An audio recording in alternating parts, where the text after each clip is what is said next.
Quiero darle una bienvenida, como siempre, a las personas que nos sintonizan desde YouTube ahora. Estamos muy contentos. Decir que si usted tiene una petición de oración, la escriba en los comentarios y por supuesto que ustedes pueden dejar sus peticiones de oración. Poco a poco hemos ido retomando la gran mayoría de las actividades que teníamos antes de la pandemia.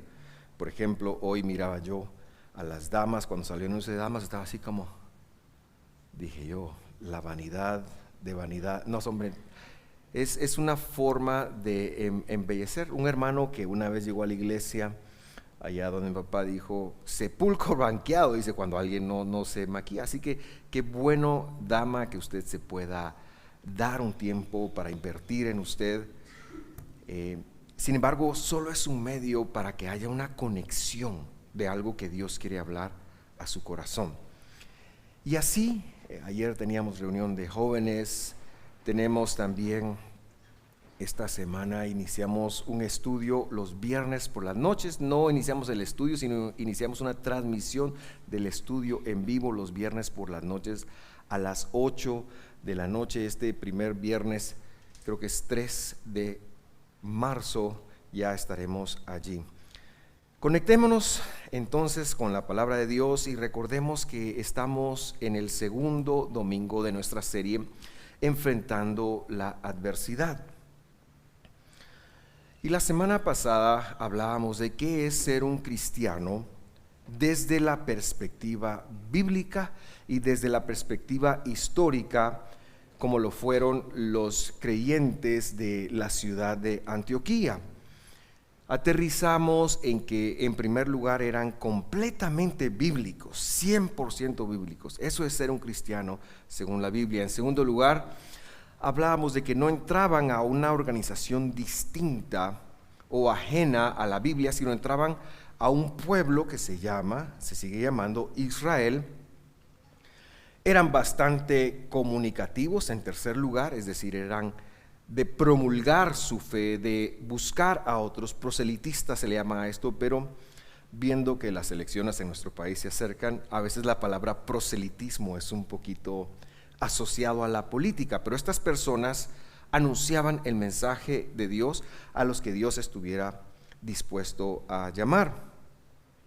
Y por supuesto que estaban centrados en su teología, en su fe y en su mover, en que Dios había venido a la tierra y había dado su vida por nosotros. Es decir, ellos estaban centrados en Jesús, el Mesías. Pero esto no despertó la alegría de todos, muy por el contrario, empieza a despertar una antipatía.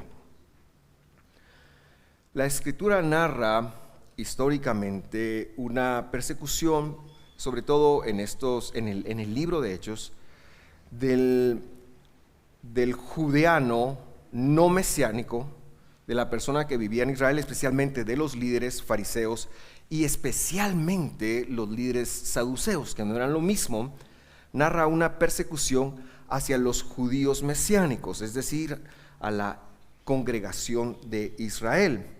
Sin embargo, la historia nos narra que durante 20 siglos también hay una persecución de los no judíos ahora hacia lo bíblico, y es que, por ejemplo, el pueblo judío que es asociado a la Biblia ha sido perseguido, pero todo aquel, incluso cristiano, que se atreva a creer en algo de la Biblia que va en contra de lo políticamente correcto, también será perseguido. Y por ello el título que estamos viendo hoy es Ovejas en medio de lobos. No se preocupe, el pastor de las ovejas tiene más poder que cualquier lobo. Sin embargo, así nos ha enviado el Señor, como ovejas en medio de lobos. Vamos a leer el capítulo 12 del libro de Hechos. Estoy muy emocionado por empezar un nuevo capítulo y quiero pedirle que lo lea conmigo. Dice así: Por aquel tiempo el rey Herodes echó mano, eso quiere decir apresó, a algunos que pertenecían a la iglesia judía mesiánica. Está hablando de la iglesia de Jerusalén, eran judíos mesiánicos, no habían gentiles ahí. Por eso le puse esto así, no porque lo que se representa hoy en día. Dice que le echó mano para maltratarlos. Ahora, cuando usted lee un maltrato, para nosotros es que le dijo que era un hijo de saber ni cuántas y que se acordó de su mamá. Pero no, este es un maltrato físico.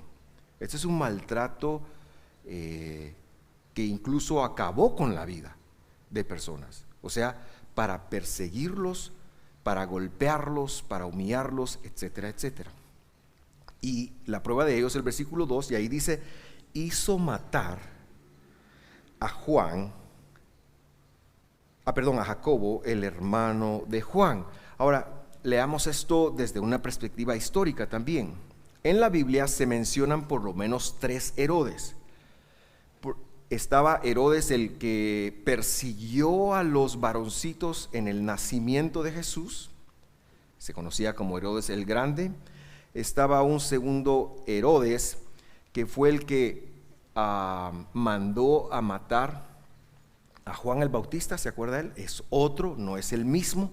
Y está este tercero, este Herodes Antipas, se llama este tipo. Él era sobrino del segundo y nieto del primero. Estos Herodes no eran judíos, sino que habían nacido en una región que se llama Idumea, Edom, y habían sido obligados a convertirse al judaísmo históricamente. Entonces tenían mucho resentimiento. Cuando llega a Roma, empiezan a aliarse con el imperio, y el imperio les da el aval de gobernar. Y hay muchas movidas políticas detrás de esto, y lo menciono porque la política es un punto central de lo que queremos hablar hoy.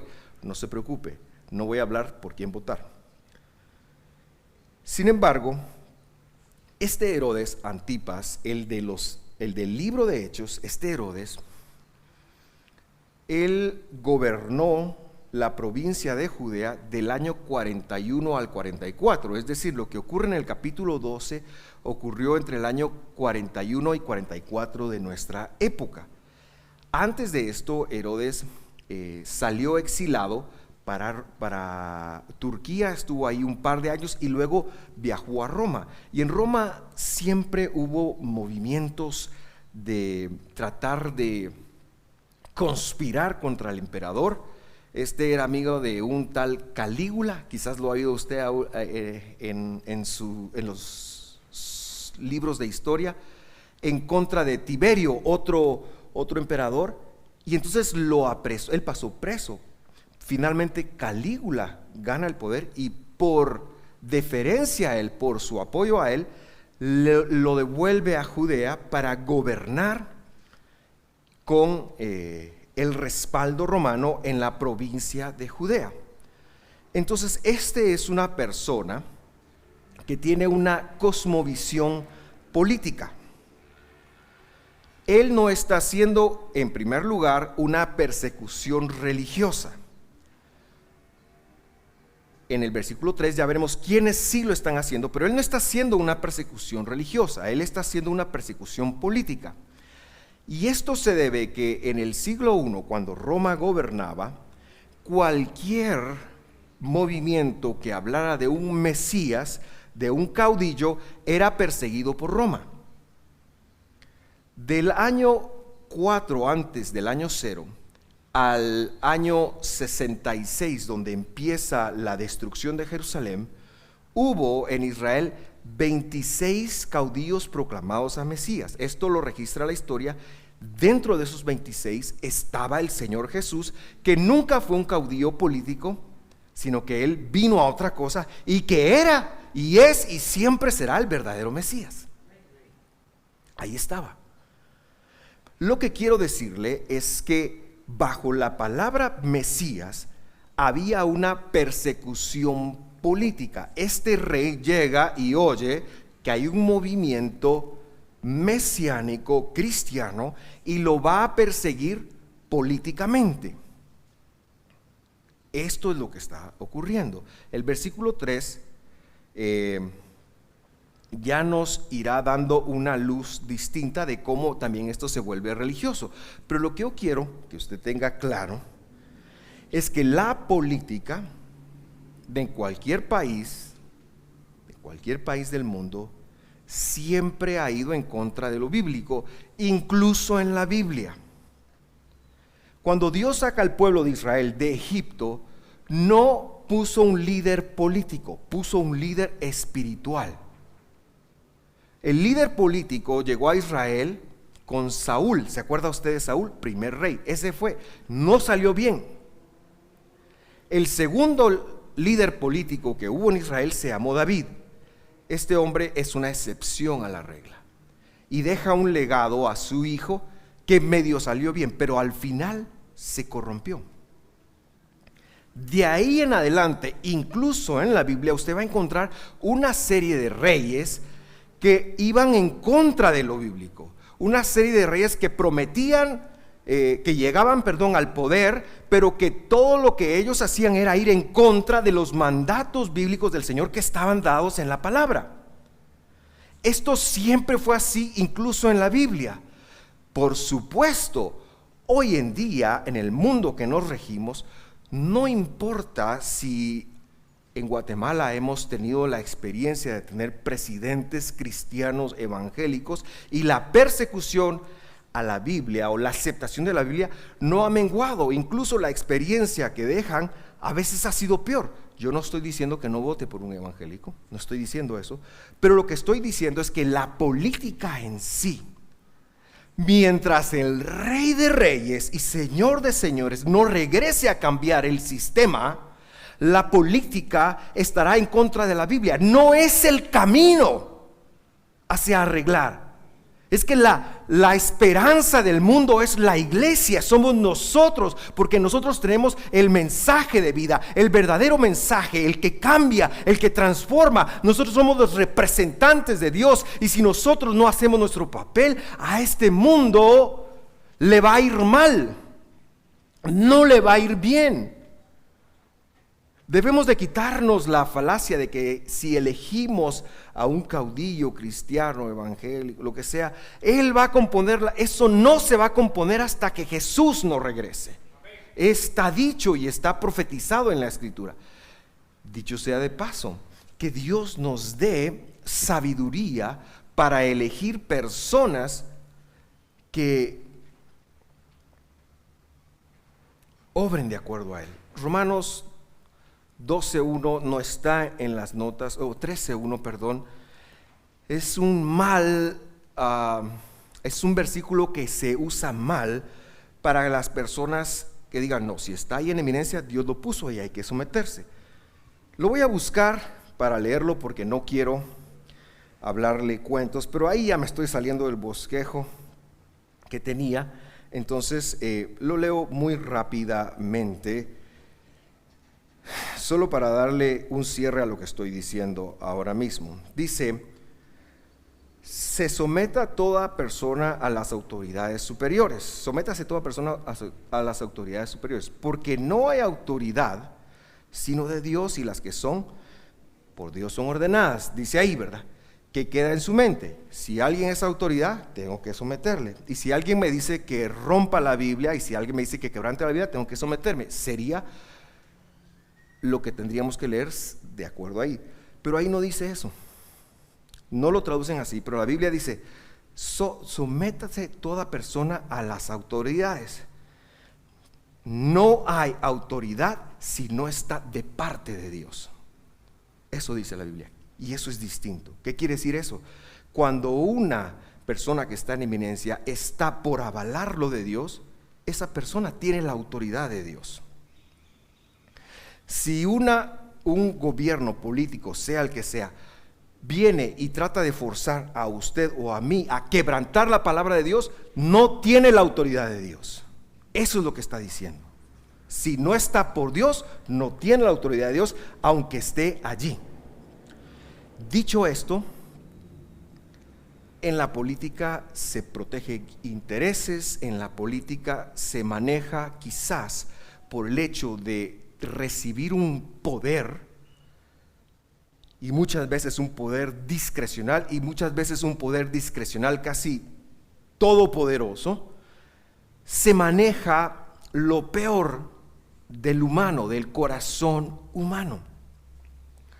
Por supuesto que va a ser antibíblico, por supuesto que la política va a hablar en contra de la Biblia. Por eso que Dios nos dé autoridad para que nosotros elijamos personas que con temor de Dios lleguen a esos lugares, pero que usted sepa que esto no se va a arreglar hasta que Dios no regrese.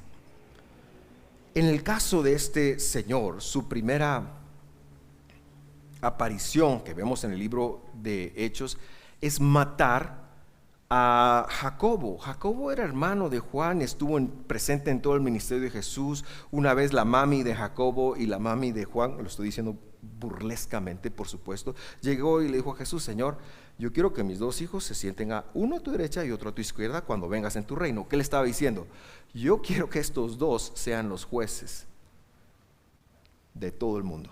Eso le estaba diciendo. Poquita cosa le pedía, y Jesús le dijo: tranquila, serena morena, le dijo. ¿Verdad? Eso no. Y por eso hasta les colocaron un apodo que se llama los hijos del trueno. ¿Se acuerda usted de ese apodo? Bueno, este hombre muere. Este hombre, bueno, no muere, es asesinado por un político. Es asesinado por una persona que tiene el poder. Esto no necesariamente viene de Dios, pero en función de él entrega su vida. Él entrega su vida. Hoy en día no queremos que nada malo nos pase. Yo no quiero que nada malo me pase a mí, ni a los que quiero, ni a ustedes. Pero sabe una cosa, el mal toca la puerta. El mal toca la puerta. Nos enfermamos. Nos accidentamos. Nos pasan cosas. Cuando mi mamá en el año 2018 enfermó y falleció el 3 de enero del 2019, yo quedé con una pregunta existencial muy fuerte. Dios mío, yo veo mujeres que ni te sirven, que roban espacio. Esta mujer era una mujer,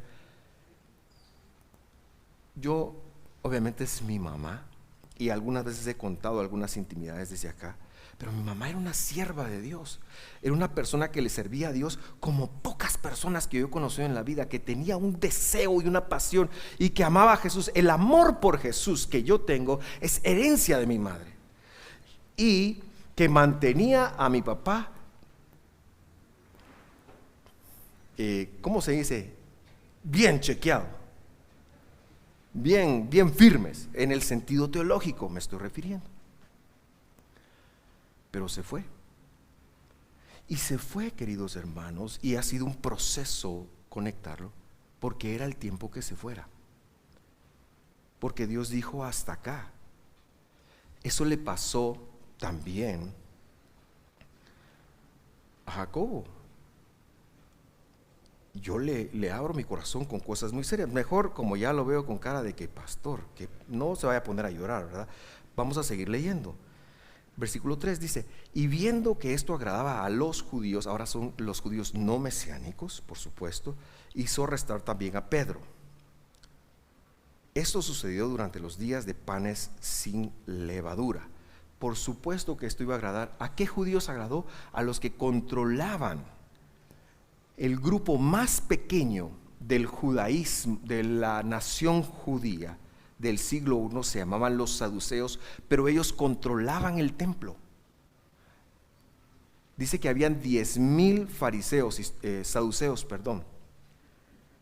para 5 millones de personas. Imagínense lo que eso es. Pero estos tenían secuestrado el poder por medio de prebendas con Roma.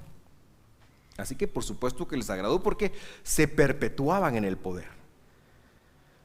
Y como vio que estaba bien la cosa, agarró, en mi tiempo decíamos, agarró barco, agarró ánimo, agarró fuerzas y agarró a Pedro. Y a Pedro le tocaba, según Herodes, morir en la siguiente ronda. Pero si usted sigue leyendo, Pedro no murió, porque Dios es el que controla eso. Esto, y me llama la atención, sucede durante uno de los aniversarios de la muerte de Jesús, porque panes sin levadura, o sea, la Pascua, se recordaba, este grupo está recordando la obra del Señor. Y qué terrible que en un momento en donde Dios debiera guardar a su pueblo de problemas, están perseguidos. A veces la lógica de Dios no funciona. A veces como la nuestra, mi lógica es, si yo le soy útil a Dios, Dios debería darme plata y salud, porque yo le soy útil a Dios, ¿verdad? Yo soy el siervo acá, yo predico acá, yo me fajo estudiando, Dios debería darme lo que yo pienso que Dios debería darme. Pero no se trata de acuerdo a mi opinión, se trata de acuerdo a sus propósitos. Pedro iba a ser útil. Pedro iba a ser útil.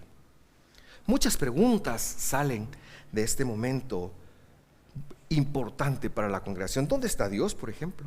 ¿Por qué permite eso? Etcétera, etcétera. Lo que yo quiero hacer es regresar a lo que Jesús les dijo que iba a pasar.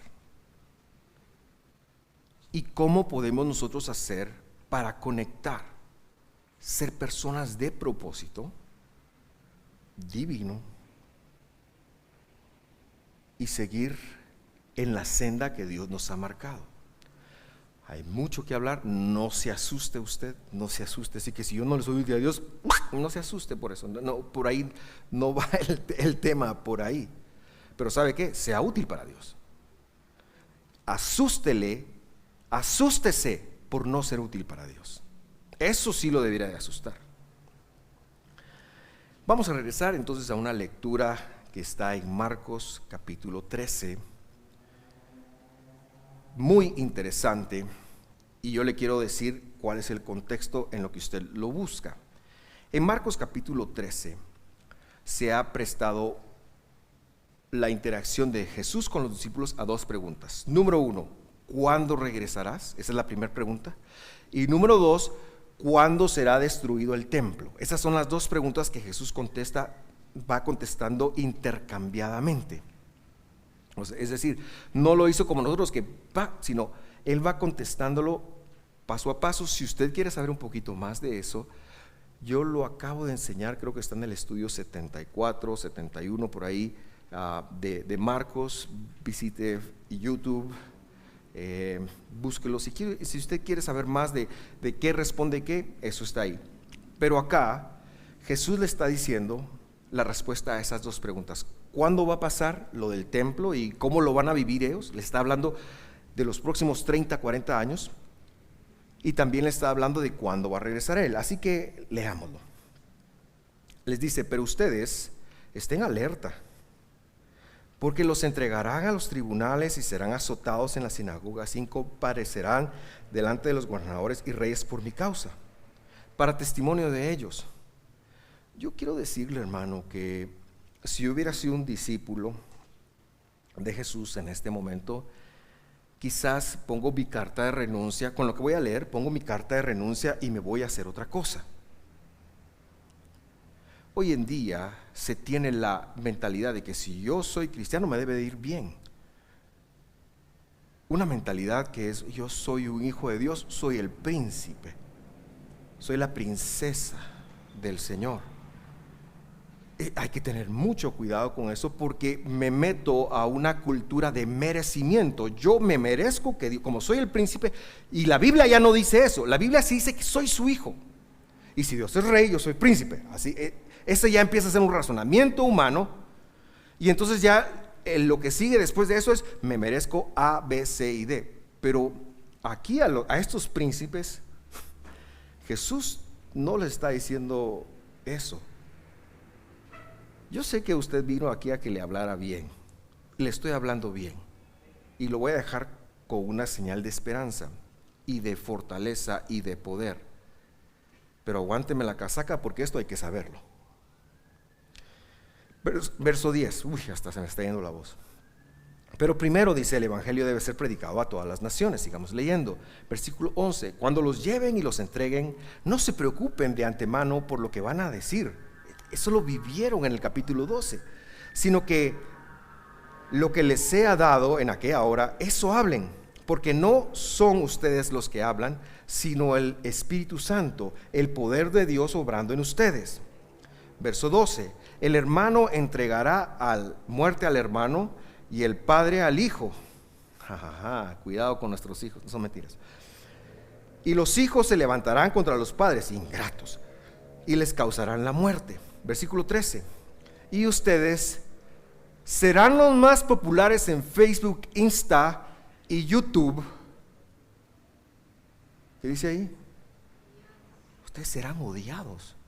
Hermano, disculpe, eso no lo dije yo, no lo dijo un hombre, eso lo dijo Dios, el Rey de Reyes. Ustedes serán odiados por causa de mi nombre, pero el que persevera hasta el fin, ese será salvo.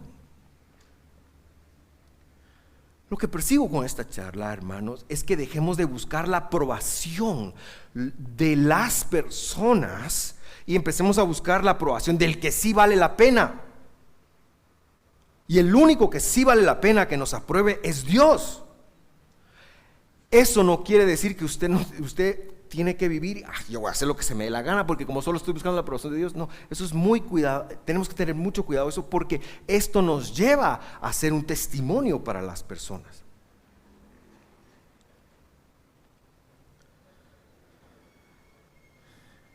Quiero extraer 3 conceptos de la lectura que acabamos de hacer que nos van a ayudar a vivir como ovejas en medio de lobos. Pero lo que yo quiero que usted conecte principalmente es que usted no va a tener la aprobación.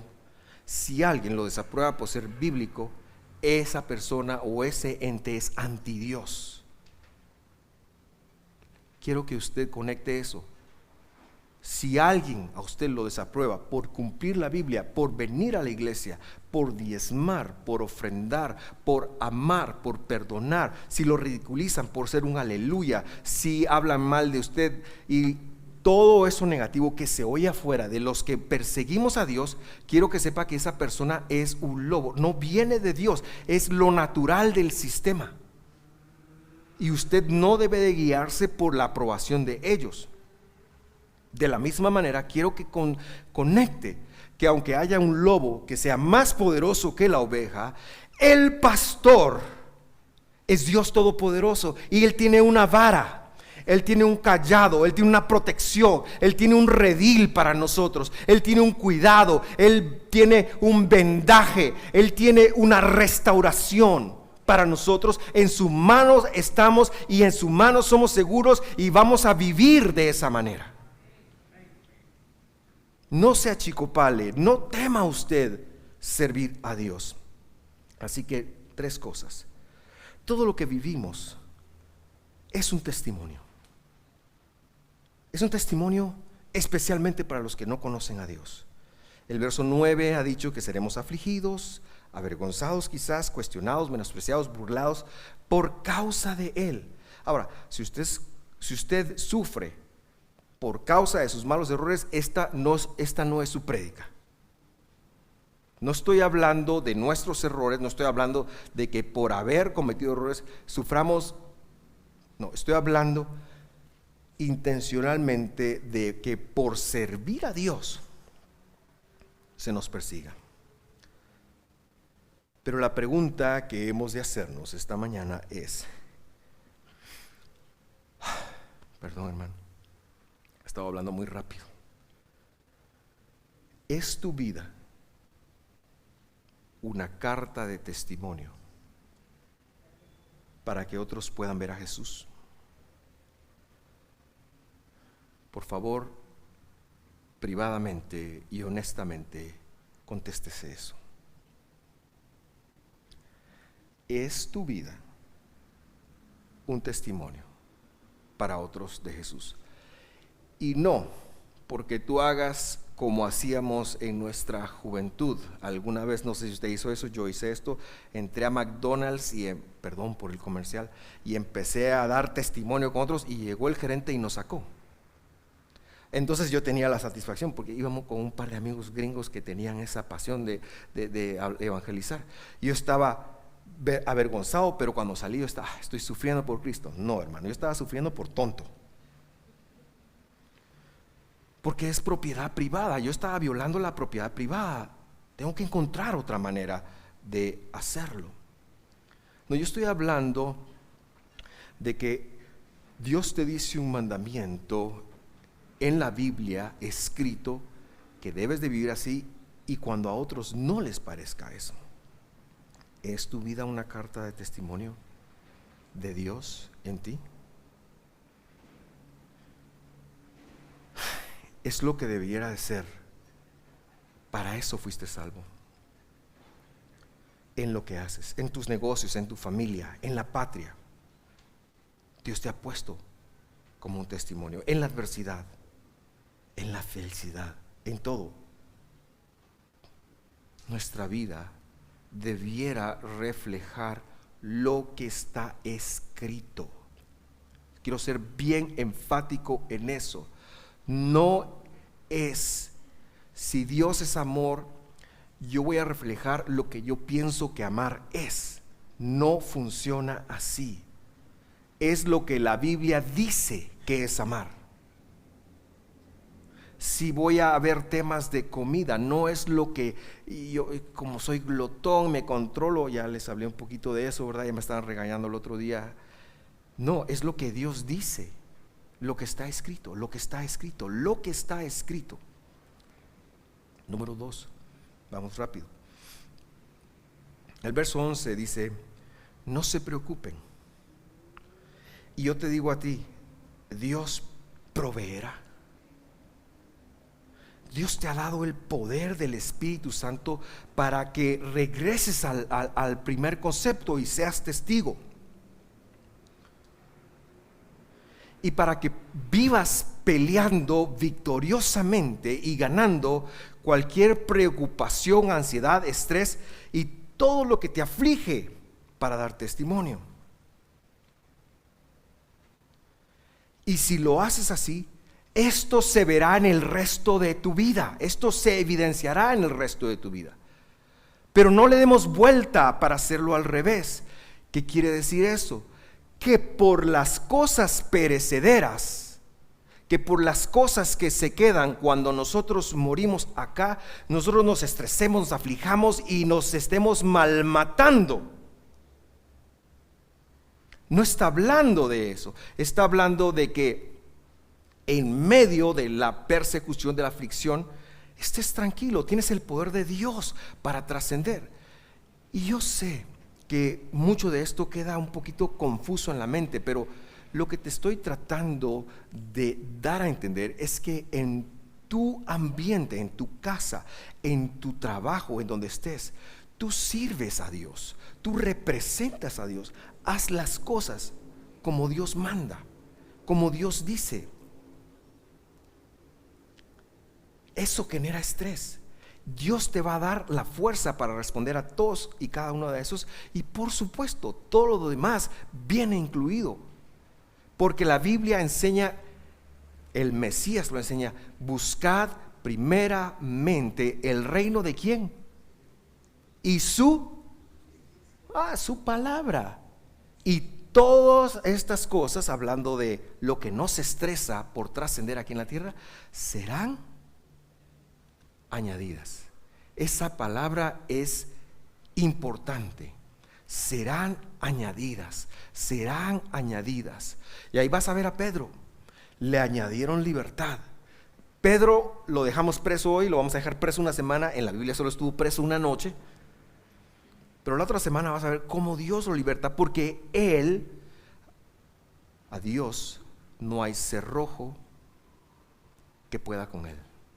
No hay pobreza que pueda con Dios, no hay deuda que pueda con Dios, no hay tristeza, no hay enfermedad, no hay algo que pueda con Dios. Sirvamos a Dios. No te preocupes, hermano. Dios proveerá. Enfócate en servir a Dios. Y cuando, repito, porque no lo puedo dar a entender lo suficiente, no me refiero a que vayas a repartir tratados aunque si Dios te lo pone, debes de hacerlo. Me refiero que en el contexto de tu familia, de tu casa, de tu negocio, de tu actividad económica, de lo que haces, tú conectes que sirvas a Dios y debes de hacerlo como está escrito. La tercera cosa es perseverar. Así le dijo, pero el que persevere, dice el versículo 13, hasta el fin, ese será salvo. Ahora, Dios no estaba condicionando la salvación a la perseverancia, porque la salvación es por gracia, lo ha dicho en otro lugar, sino que lo que estaba diciendo es perseverar. En hebreo se dice erech ruach, y quiere decir largura de ánimo. El que tenga un ánimo largo, la capacidad de absorber cosas, situaciones y circunstancias. La largura de ánimo, la perseverancia es el poder dado por Dios para que en el momento en donde tú estás dando testimonio, en el momento donde puedas ser perseguido por tus creencias en la Escritura, por tu práctica en la Escritura, tú sepas que estás parado en la verdad. Y si estás parado en la verdad, hermano, ¿qué?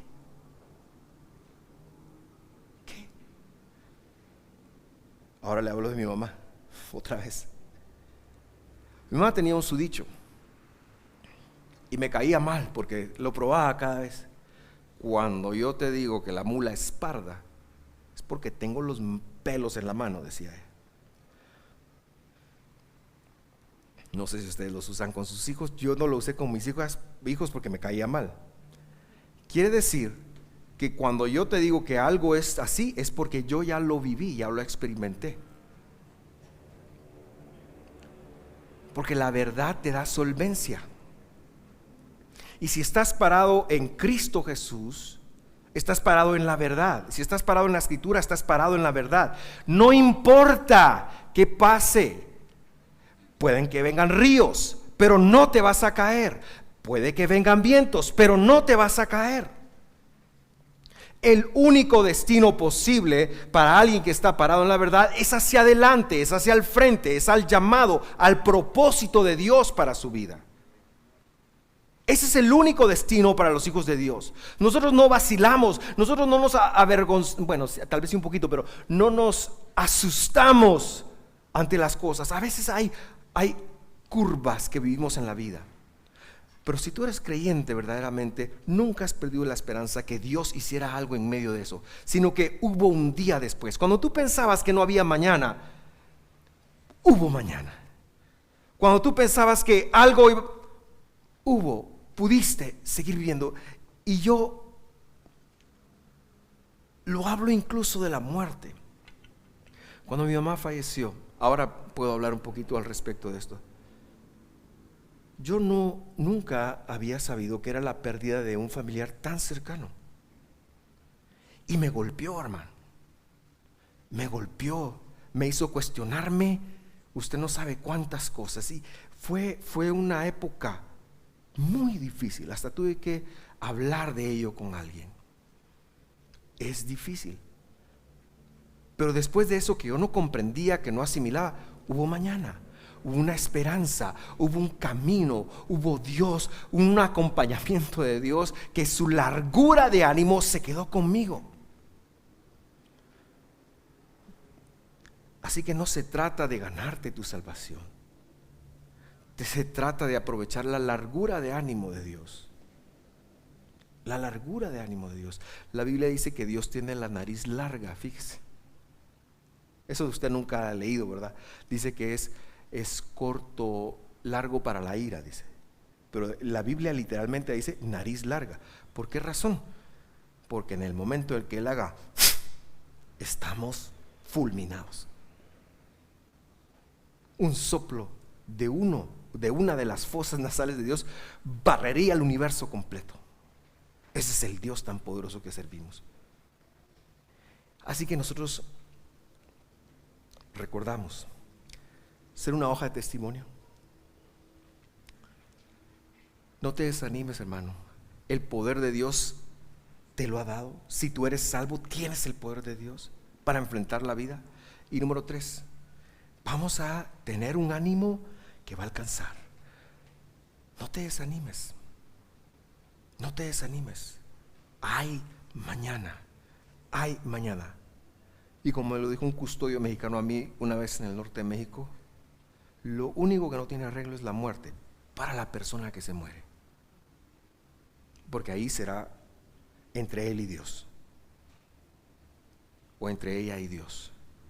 Pero el resto, hermano, vamos a perseverar en Dios. Cierro con esta escritura que está en Hebreos 10:39. Pero nosotros, yo quiero que lo diga conmigo, ahí en casa quiero que lo lean conmigo. Lo vamos a leer en voz alta porque no lo vamos a apropiar. Diga conmigo: pero nosotros no somos de los que retroceden para perdición. Somos de los que exhiben la fidelidad de Dios para la preservación de la vida eterna en nosotros.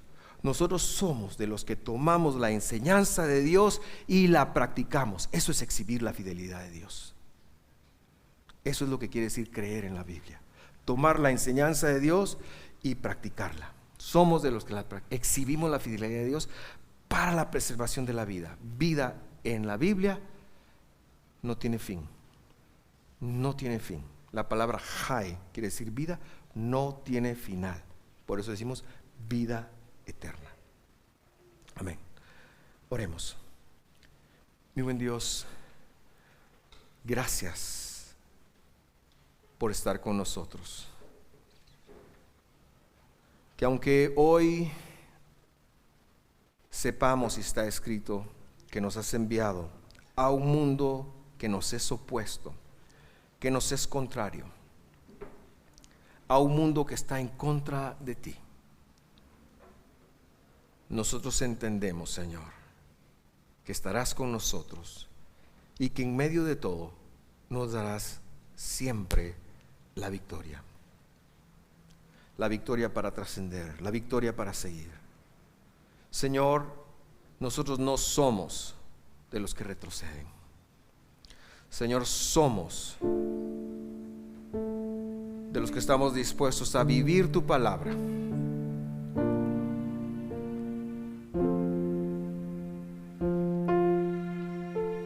Somos de los que estamos dispuestos a vivir tu palabra para seguir en este llamado que nos has hecho.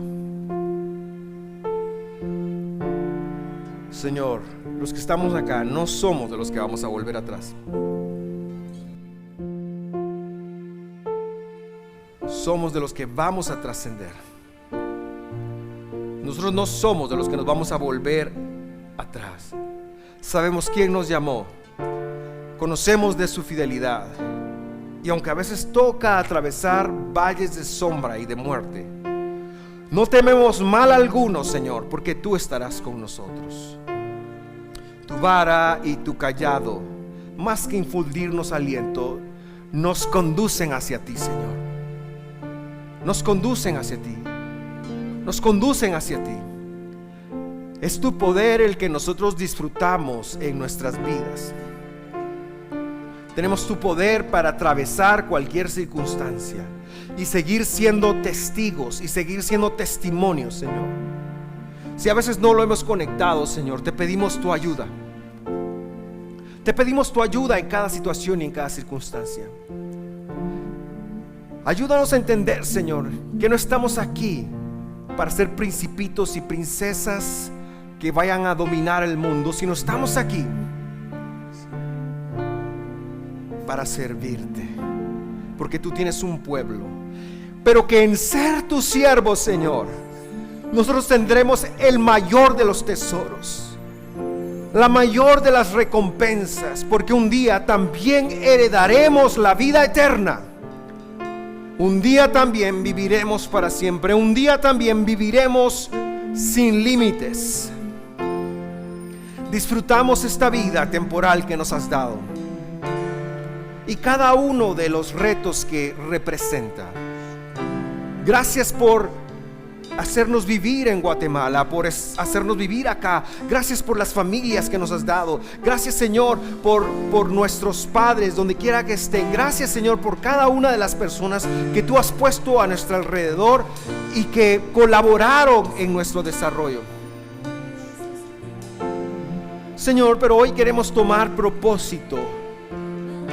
Hoy queremos tomar en propósito en servirte a ti. Queremos tomar propósito en seguirte, Señor. Queremos tomar propósito en obedecer tu palabra, pero con el conocimiento de causa de que es para servirte, de que es para engrandecerte y que tú vas a hacer con ello lo que tú vas a hacer.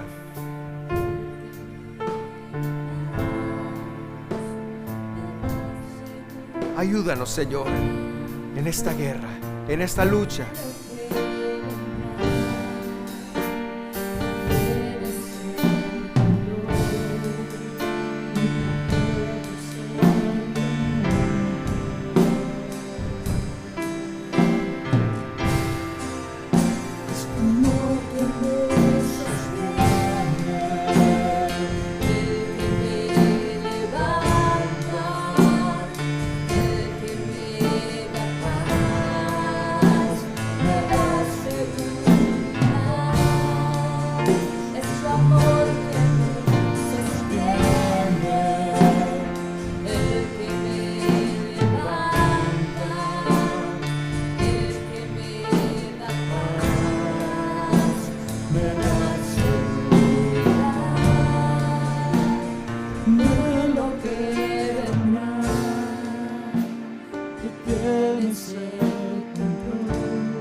Padre, gracias por llamarnos, gracias por amarnos como somos. Señor, yo oro para que en esta audiencia nos ayudes a ser testigos, para que nos ayudes a salir de nuestro acomodo espiritual, de nuestro acomodo, Señor, en cómo vemos la vida, en lo que hoy estamos haciendo. E incorporemos que somos tus siervos, que somos tus hijos. Señor, ayúdanos a vencer la ansiedad y todas estas cosas que hoy con las cuales bregamos, emociones y sentimientos que se levantan en medio de cada uno de nosotros, problemas. Ayúdanos a vencer, Señor, los problemas en casa, los problemas con nuestro prójimo, Señor, todos los temores. Ayúdanos a vencer, Señor, en medio de cualquier circunstancia que hoy estemos enfrentando, temores, tristezas, conformismo, todo lo que hoy, Señor, nos impida para proyectarnos hacia tu palabra. Ayúdanos a vencerlo, Señor. Ayúdanos a vencerlo. Y ayúdanos a perseverar en ti. Ayúdanos, extiende nuestro ánimo, Señor, para sobreponernos de cualquier cosa. Querido hermano, yo no sé qué estás enfrentando en tu vida en este momento, pero el Señor nos ayuda. El Señor pone su perseverancia en nosotros, su poder, para extender nuestro ánimo. Y no solo esto, sino para pensar claramente cómo debemos de llevar esto hacia adelante, cómo enfrentar cada situación, cómo enfrentar cada circunstancia.